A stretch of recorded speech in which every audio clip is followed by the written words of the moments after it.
Hello વિદ્યાર્થી મિત્રો, આયુર્વેદ બજારે તમારું માનવ ક્લાસીસની અંદર ફરી હાર્દિક સ્વાગત કરું છું. ચાલો વિદ્યાર્થીઓ, આઈ હોપ કે તમને પ્રશ્નપત્ર 2 અને પ્રશ્નપત્ર 3 ના તમને બાકીના જે વિડિયો તો તમે જોઈ લીધા હશે. આજે આપણે આ વિડિયોની અંદર પ્રશ્નપત્ર 3 વિભાગ સી ના આપણે બાકીના બીજા બધા દાખલા આપણે જોશું. આઈ હોપ કે તમને બધાય સમજી ગયા હશે. તો આપણે તમને જો બધાય લેટેસ્ટ વિડિયો મારી ચેનલના જોતા હોય તો ફટાફટ આપણી ચેનલ લાઈક કરો, શેર કરો અને સબસ્ક્રાઇબ કરવાનું ભૂલતા નહીં કે જેથી તમને આપણા બધાય લેટેસ્ટ વિડિયો સમયસર મળતા રહે. તો ચાલો વિદ્યાર્થીઓ, આપણે વિડિયોને સ્ટાર્ટ કરશું. તો વિભાગ સી પાર્ટ 2 માં આપણે 42 નંબરના દાખલામાં કોઈ છે. સૌપ્રથમ તો પેલા આ દાખલો મોસ્ટ એમપી છે તમારા પેપરમાં પૂછાવા માટે, બોર્ડની પરીક્ષા માટે. બરોબર, બહુ સહેલો દાખલો છે, આવડી જાય એવો છે.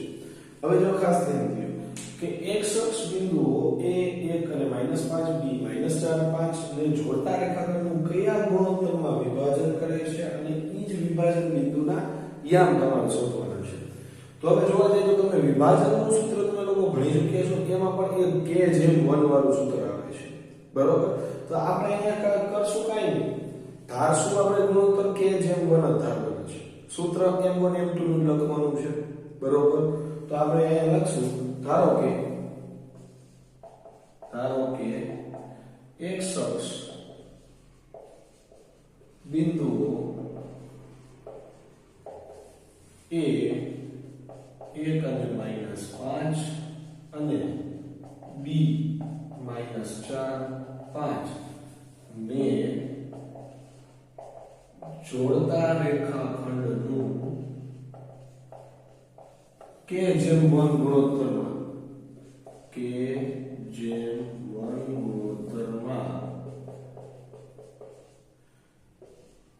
વિભાજન થાય છે. તમને એમ થતું હોય છે કે આર્મી સાહેબ આ k/1 જ શું કામ હોય, બીજું કાંઈ કેમ ન હોય, m1 m2 કેમ ન હોય.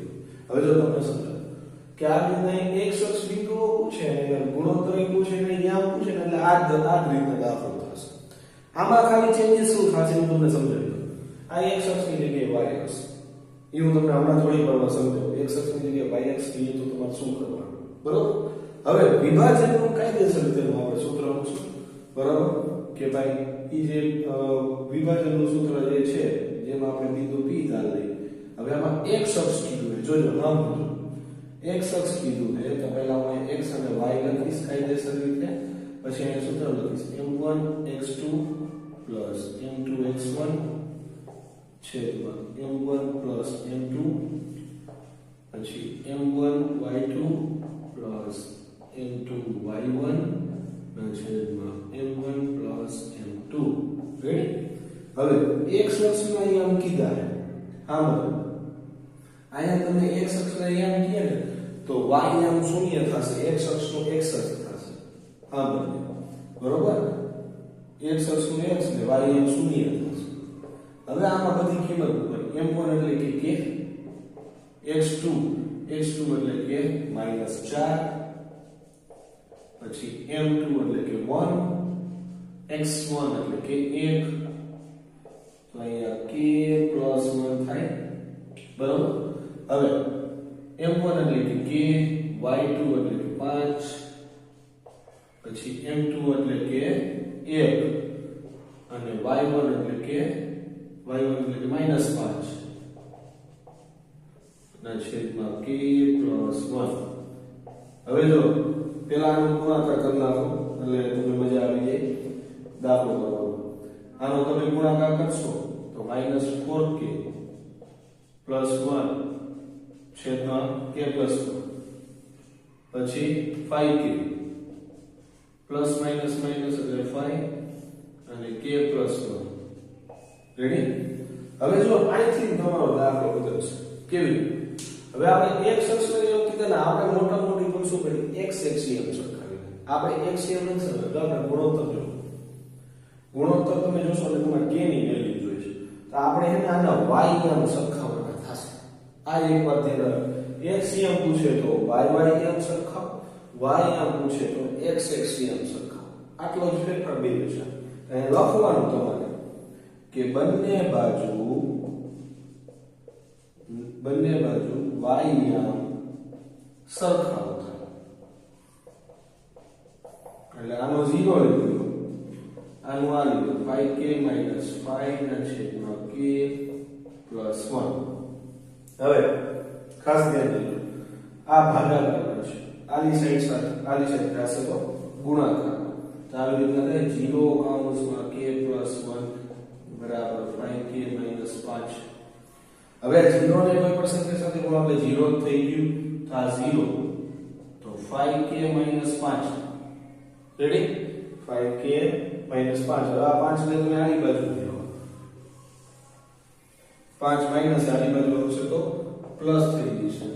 5k થઈ ગયા તો k બરાબર 5 ના છેદમાં 5 ઉપર નીચે 5 ઉડી જાય ને જવાબ શું આવ્યો k બરાબર 1 આવ્યો. તો આ ગુણોત્તર શું થયો k જેમ 1 હતો બરાબર 1 જેમ 1 થઈ ગયો. k ની વેલ્યુ આવતા તો ગુણોત્તર તમારો 1 જેમ 1 થયો. હવે વિભાજન બિંદુને અહીંયા શોધવાના. હવે જ્યાં તમે આ પદ બનાવ્યું ને એમાં તમારે k ની કિંમત મૂકી દાખલો કરવાનો. હવે જો વિભાજનના અહીંયા શું છે -4k plus 1 છેદમાં k plus 1 અને 5k minus 5 છેદમાં k plus 1. હવે આમાં k ની કિંમત મૂકી દે 4 અહીંયા 1 plus 1 અને 1 plus 1 એટલે 2 પછી 5 અહીંયા 1 અહીંયા 5 1 plus 1 તો સાદુરૂપ આપી દે -4 plus 1 ના છેદમાં 2 5 minus 5 ના છેદમાં 2. હવે બાદબાકી કરી તો -3 ના છેદમાં 2 આવ્યા. હવે 5 5 તો 0 0 ભાગ્યા 2 કરો તો 0 થાય. તો આ થયા તમારો વિભાજન બિંદુ અહીંયા. આવી રીતના દાખલો મોસ્ટ આઈપી થાય વિદ્યાર્થીઓ. બહુ મસ્તીનો દાખલો છે. 3 માર્ક માટે પૂછવા માટે પરફેક્ટ દાખલો છે અને પૂછાઈ શકે એવો દાખલો છે. આઈ હોપ કે તમને લોકોને સમજી ગયું છે. તો ચાલો આપણે નેક્સ્ટ સ્લાઇડ ની અંદર નેક્સ્ટ દાખલો જોશું. ચાલો વિદ્યાર્થીઓ 43 નંબરના તમને વર્તુળનો 2 માંથી કોઈ પણ પ્રમેય પૂછાય છે. બરોબર અહીંયા પણ અત્યારે હાલની તકમાં પ્રમેય નથી, એક સાબિત કરવાનો દાખલો છે. પણ તમારે પ્રમેય જ આવે છે બધે વગેરે એમાં તમારે કઈ જાતની ચિંતા કરવાની જરૂર નથી. હું પ્રમેયની લિંક જે છે આપણે ડિસ્ક્રિપ્શનમાં નાખી દઈશ, તમે અહીંયાથી તમે જોઈ શકો છો. હવે આપણે એના પછીનો નેક્સ્ટ દાખલો જોશું. આવા દાખલા પૂછાશે. બરોબર મોસ્ટ ઇમ્પોર્ટન્ટ દાખલા છે. આ શીખવા ખાસ જરૂરી છે. આના પર ઢોકળા તમને 3 માર્ક મળશે. બરોબર એટલું યાદ રાખજો. જો એક દ્વિસર સુરેખ સમીકરણનો લોકનો દાખલો, એક સમાંતર શ્રેણીનો દાખલો, પછી એક આની પહેલાનો મેં જે દાખલો કર્યો ઈ, પછી એક પછી એક પ્રમેય, આપણા શાસ્ત્ર છે સંબંધ છે. ટોટલ 7 દાખલા થઈ ગયા છે. 7 માંથી તમારે કોઈ પણ 6 સરખી રીતના લખવાના થાય. હવે બે સંકેતની વર્તુળની ત્રિજ્યા 13 અને 8 છે. તો મોટી ત્રિજ્યાવાળા વર્તુળની એક જીવા નાના ત્રિજ્યાવાળા વર્તુળને સ્પર્શે છે તો તે જીવાની લંબાઈ શોધો. તો હવે વાત કરીએ આપણે બે સંકેતની વર્તુળ દોરવાના. કેન્દ્ર એક જ રાખવાનું પણ એક જ કેન્દ્રમાં બે વર્તુળ છે. આને સમકેન્દ્રી વર્તુળ બોલે. મોટી ત્રિજ્યા જે છે ને એ મોટા વર્તુળની હોય. ધ્યાન દેજો આ એની જીવા છે, આ એની ત્રિજ્યા છે. રેડી? એટલે આ થઈ 13. કેટલી થઈ 13. અને ઓલી નાની ત્રિજ્યા છે નાના વર્તુળની આ થઈ 8. આપણે એનું નામ દઈ દઈશું A B અને અહીંયા O કેન્દ્ર વાળું વર્તુળ અને અહીંયા M અને આ થયો કાટકોણ ત્રિકોણ. તો હવે અહીંયા આપણે થોડી ડિટેલ લખશું કે અહીં ત્રિકોણ ONA માં ખૂણો M 90 થાય. કેટલો થાય 90 થાય. તો પાયથાગોરસના પ્રમેય મુજબ પાયથાગોરસનો પ્રમેય લાગશે. શું કામ એ હું તમને સમજાવું. હવે જો ધ્યાન દે બીજા વર્તુળને સ્પર્શે છે તો તે જીવાની લંબાઈ એટલે આપણે આ આખા જીવાની AB ની લંબાઈ આપણે શોધવાની. તો સૌપ્રથમ આપણી પાસે OA અને OM નું માપ છે. તો પહેલા આ AM નું માપ આપણે શોધવાનું થશે. AM નું માપ તમે શોધશો ત્યારે તમને એને ગુણ્યા 2 કરશો પછી તમને AB નું માપ મળશે. તો પાયથાગોરસનો પ્રમેય લઈ લે કે ભાઈ OA નો વર્ગ બરાબર OM નો વર્ગ પ્લસ AM નો વર્ગ. OA એટલે કે 13 નો વર્ગ, OM એટલે કે 8 નો વર્ગ અને AM નો વર્ગ. હવે 13 નો વર્ગ થશે 169, 8 નો વર્ગ થશે 64 પ્લસ AM નો વર્ગ. હવે AM ને આપણે બનાવી કરતા 64 ઓલી બાજુ જશે, બરોબર. તો 169 માઈનસ 64 તો AM નો વર્ગ બરાબર. હવે આની આપણે બાદબાકી કરશું એટલે કે 105 થશે. વર્ગને બાજુમાં દઈ દો તો AM બરાબર વર્ગમૂળમાં 105. આના અવયવ પાડી તો એનું વર્ગમૂળ નીકળતું નથી. હવે જીવાની લંબાઈ કીધી તો આપણે જીવા શું છે? જીવાની લંબાઈ, આપણી જીવાની લંબાઈનું નામ આપણે દીધું છે AB. તો AB છે તો 2 ગુણ્યા AM એટલે કે AM નો જે જવાબ આવ્યો એને ગુણ્યા તમારે 2 કરવાના થશે. તો જવાબ તમારો આવશે 2√105. આ તમારો જવાબ. આવી રીતના દાખલો થશે. રેડી?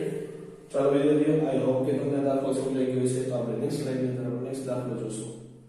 ચાલો વિદ્યાર્થીઓ, આ છે આપણો નેક્સ્ટ દાખલો. નીચેની માહિતી એક ગામના 200 કુટુંબ માટે તેમના ઘર ચલાવવા માટે કુલ માસિક ખર્ચનું આવૃત્તિ વિતરણ તમને અહીં દર્શાવી દીધું છે. આપણે એનો બહુલક શોધવાનો છે. તો તમને વિદ્યાર્થી મિત્રો પહેલા તો બહુલકનું સૂત્ર આવડવું છે કે z બરાબર l plus f1 minus f0 છેદમાં 2f1 minus f0 minus f2 એને ગુણ્યા h. હવે f1 એટલે કે જે મોટા મોટી આવૃત્તિ છે f1, તો આ તમારું f1 થાય ને, આ f1 આ આવૃત્તિ થશે. શું થશે? આવૃત્તિ, બરોબર. હવે એની આગળ જે હોય એ f0 થશે અને આ થશે f2. તો હવે l એટલે કે અધસીમા, અધસીમા કોની લેવાની કે બહુલક વર્ગની અધસીમા, જ્યાં f1 હોય એની અધસીમા એટલે કે l બરાબર 1500, f1 બરાબર 40, f0 બરાબર 24, f2 બરાબર 33. પછી h એટલે કે કેટલાનો 500 નો ગેપ છે તો 500 h થશે વર્ગ લંબાઈ. તો આ બધી વસ્તુ તમારે આમાં મૂકવાની છે કે z બરાબર અહીંયા 1500 થઈ છે, f1 એટલે કે 40 થશે, 40 માઈનસ 24 તો 2 અહીંયા 40 માઈનસ 24, f2 એટલે કે 33 એને ગુણ્યા 500, બરોબર. હવે સાદુરૂપ દેવાનું છે. 1500 ના 1500, 40 માંથી 24 જાય તો 16, પછી અહીંયા 80 માઈનસ માઈનસ પ્લસ થશે, 4 ને 3 7 ને અહીંયા 57 એને ગુણ્યા 500. પણ z બરાબર 1500 પ્લસ 16 ના છેદમાં હવે 60 ને 70 ને 80 20 ને 23 ગુણ્યા 500. તો હવે છેદમાં 23 હોય જાય તો હવે તમારે 16 50 ને 80 એને ભાઈ તમારે 23 કરવા પડશે. તો z બરાબર 1500 પ્લસ અહીંયા 16 50 ને 80 માં 2 બીજા 8000 ના છેદમાં 23 એનો ભાગાકાર આપણે કરવાનો થશે, બરોબર. 8000 અને 23. હવે 23 નું હવે જો 23 નું તમે કરશો તો 46 થશે. 23 ચોક આપણે કરી 4 2 ને 12 4 3 12 મતલબ પડી 1 4 2 8 ને 1 9 વધી ગયા ને. બે સંખ્યા લેવાની થઈ છે કેમ કે 12 ની સંખ્યા મોટી છે એટલે કે 23 નું 46. આ બધું 23 નું 46 સોરી આ તો 4 વડે ગયો ને 23 વડે પેલા 3 3 9 અને 3 2 6 3 વડે આવશે. સોરી હો ભાઈ 3 વડે આવશે 23 69, બરોબર. બાદબાકી કરીને અહીંયા 7 ને 10 અને 1 ને અહીંયા 1 વળી પાછું ઉપરથી થયો 0. તો 23 ચોક 92 થયા. તો 23 5 5 3 15 વધી 5 10 115 વધી જાય 4 વડે ભાગ આવશે 4 વડે અને અહીંયા આવશે 92. તો અહીંયા આને જેટલું ઉપર 0 અહીંયા 10 અને અહીંયા 8 અને 0 અહીંયા 1 બરોબર. વળી પાછો ઉપરથી એક બીજો 0 આવશે. હવે 23 6 ને 18 વધી 1 6 12 ને 1 13 138 ઘણા દૂર છે. 23 17 7 થી 1 વધી પડી 2 7 14 ને 2 16 101 નજીક આવ્યો. 23 18 8 થી 24 ને વધી પડી 2 16 ને 2 18 84 વધી ગયા એટલે 7 વડે ભાગાશે 161. તો આની જગ્યાએ 7 ને 10 ને 9 1 ને 0. હવે પોઈન્ટ આવશે એટલે આ 0 ઘટાડતી નીચે આવશે બરોબર. તો આ 184 23 નવા એક વચ્ચે કરી લેવાના 3 નવા 36 2 3 9 18 ને 2 20 એટલે 207 વધી ગયા એટલે 18 વડે આવશે બરોબર. 184 અહીંયા 8 ને 10 અને અહીંયા 6 0 0 થયા. ફરી પાછું એક 0 નીચે ઉતારો બરોબર. તો 60 થઈ ગયો તો 23 દુ બરોબર. 23 દુ વડે આવશે 23 દુ 46 કેમ કે 23 69 વધી જાય છે એટલે એ ધ્યાન રાખવાનું બરોબર. 23 દુ 46 અને અહીંયા આવ્યા 14. ફરી પાછું એક 0 ઉતારો બરોબર. ફરી પાછું 0 ઉતારો એટલે 140 થી નાના કયા થયા 6 વડે બરોબર. પોઈન્ટ પછીના 3 આંકડા તમારા લોકોને લેવાના. હવે આ હાઈલાઈટ રાખશે બરોબર. એટલે આપણે અહીંયા લગી લઈશું. તો z બરાબર 1500 પ્લસ 347.82 બરોબર. 82 હવે આનો તમે દશાંશનો સરવાળો કરો તો વાયના પોઈન્ટ તો એમને જ રહેવાના છે 826 ને 26 બરોબર. 47 ને 47 એમને રહેશે. પછી 5 ને 3 8 થઈ છે. આ તમારો જવાબ થશે. દાખલો સેવો છે પણ ભાગાકાર તમારે સરખું કરવાનો રહેશે. આવી રીતના દાખલો થશે. ચલો વિદ્યાર્થીઓ આઈ હોપ કે તમને સમજી ગયું છે. તો આપણે નેક્સ્ટ સ્લાઇડ ની અંદર આપણે આ છેલ્લો દાખલો કરશું. ચલો વિદ્યાર્થી મિત્રો આ છે આપણા આ સેક્શનનો લાસ્ટ દાખલો છે. એક બોલો અને એક રાખો એમ બે પાસા એક સાથે ઉછળવો પડે. તમને બધાને ખબર છે કે બે પાસાને તમે જ્યારે એક સાથે ઉછાળો છો તો કુલ પરિણામ 36 થાય છે. તો આપણે અહીંયા સૌપ્રથમ લખશું કુલ પરિણામોની સંખ્યા કેટલી થાય 36 બરોબર. હવે આ પરિણામ 36 થાય છે તો પાસાની ઉપરની સપાટી પર દેખીતી સંખ્યાનો સરવાળો. હવે જો આવવાનો સરવાળો દેખીતી સંખ્યા તો તમારે પરિણામો લખવા પડશે બધા કે પાસાની કેટલી પેલા 6 બાદ તો એક સાથે 1 આવે, એક સાથે 2 કોણ આવે, એક સાથે 3 આવે, એક સાથે 4 આવે, એક સાથે 5 કોણ આવે અને એક સાથે 6 કોણ આવે. એ રીતના 2 1 3 1 4 1 પછી 5 1 ને 5 1 અને 6 1 આવી રીતના બધાય આવશે બરોબર. 3 2 પછી 4 2 5 2 અને 6 2 3 2 4 2 5 અને 2 6 પછી 3 3 3 4 3 5 3 6 પછી 4 3 4 4 4 5 4 6 5 3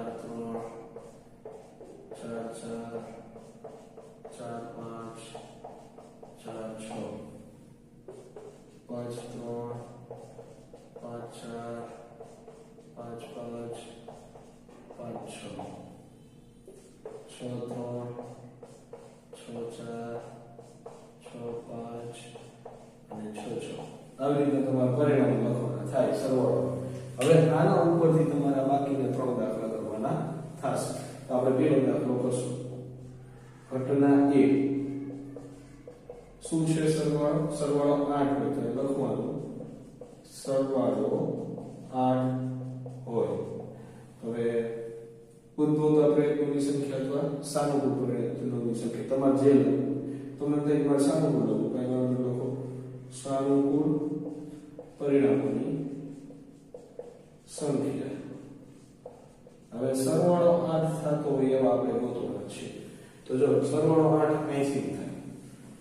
આ 6 અને 2 નો સરવાળો કરો 8 થાય, 5 અને 3 નો સરવાળો કરો 8 થાય, 4 4 નો સરવાળો કરો તો 8 થાય, 5 3 નો સરવાળો કરો તો 8 થાય અને 6 2 નો સરવાળો કરો તો 8 થાય. તો 1 2 3 4 અને 5. તો પરિણામની સંખ્યા કેટલી થશે? 5. હવે b ઓફ a સૂત્ર લખો કે ભાઈ સાનુકૂળ પરિણામોની સંખ્યા, સાનુકૂળ પરિણામોની સંખ્યા છેદમાં કુલ પરિણામોની સંખ્યા. તો સાનુકૂળ પરિણામોની સંખ્યા 5 અને આ 36. તો આ પહેલાનો જવાબ આવી ગયો. એક જ દાખલાની અંદર સૂત્રની બધી વસ્તુ લખવાની, પછીનામાં તમે ન લખો તો પણ ચાલશે, બરોબર? એમાં ડાયરેક્ટ કરી નાખો તો પણ ચાલશે. હવે બીજા દાખલામાં સરવાળો એટલે કે ઘટના બી ધારેલી, ઘટના બી સરવાળો 13 હોય. કેટલા હોય? 13. તો સાનુકૂળ પરિણામોની સંખ્યા, સાનુકૂળ પરિણામોની સંખ્યા. તો તમને ખબર છે મોટામાં મોટું 6 ને 6 12 થાય. 13 તો આવતો જ નથી, એટલે કે સાનુકૂળ પરિણામોની સંખ્યા શું થઈ? 0. તો p of b બરાબર 0 ના છેદમાં 36 બરાબર તમારો જવાબ શું આવ્યો? 0. રેડી? હવે ઘટના સીધા ત્રીજા દાખલા માટે શું કીધું છે કે 12 કે તેનાથી નાનો સરવાળો હોય તો અહીં લખવાનું સરવાળો 12 કે તેનાથી નાનો હોય તો p of c બરાબર 12 કે તેનાથી નાનો હોય તો 12 કે એટલે એમાં 12 એનાથી નાનો એટલે બધા ક્ષત્રિય આવી ગયા. તો પહેલા તમારે અહીંયા સાનુકૂળ પરિણામોની સંખ્યા લખવાની કે ભાઈ સાનુકૂળ પરિણામોની સંખ્યા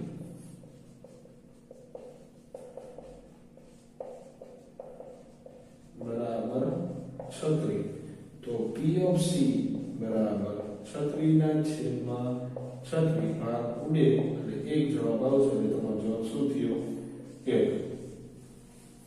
તો ચાલો વિદ્યાર્થીઓ, આવી રીતના તમારે આ સંભાવનાનો દાખલો કરવાનો થશે તો જ તમને ખબર પડશે આ પરિણામ લખવા જ પડશે ફરજિયાત, જેથી તમને દાખલો તમારો સાચો પડે એવું આપણે કરવાનું છે.